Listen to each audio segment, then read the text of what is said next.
Добро пожаловать в мой канал. Plusieurs ministres membres du gouvernement sont millionnaires, révèle vendredi la Haute Autorité pour la transparence de la vie publique, qui publie leur déclaration de patrimoine. Parmi eux, Muriel Pénicaud, Nicolas Hulot et Françoise Nyssen. La Haute Autorité pour la transparence de la vie publique, qui a publié vendredi les déclarations de patrimoine des membres du gouvernement, a révélé que plusieurs ministres étaient millionnaires, parmi lesquels Muriel Pénicaud, Nicolas Hulot et Françoise Nyssen. Selon les documents mis en ligne, la ministre du Travail, qui l'été dernier avait été critiquée pour une plus-value réalisée sur des actions Danone du temps où elle était DRH du groupe, a un patrimoine de plus de 7,5 millions d'euros, et le ministre de la Transition écologique de plus de 7,2 millions. Madame Pénicaud est notamment propriétaire d'une maison dans les Hauts-de-Seine d'une valeur estimée à 1,3 million d'euros, et d'une maison dans la Somme valant 340 000 euros.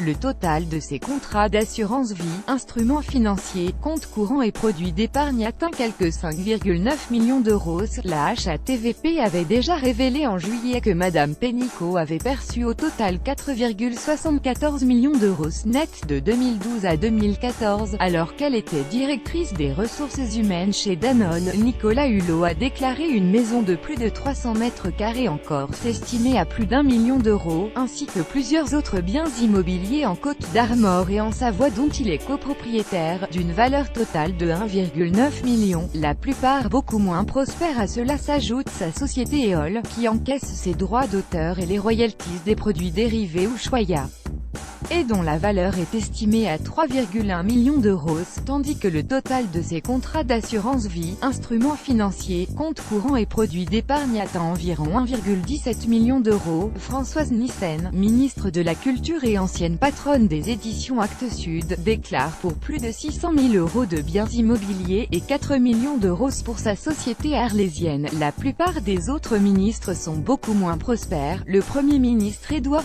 Philippe a déclaré un appartement parisien dont il est copropriétaire à 50% évalué à 1,25 million d'euros, et un appartement en Seine-Maritime dont il est également copropriétaire à 20% d'une valeur de 400 000 euros.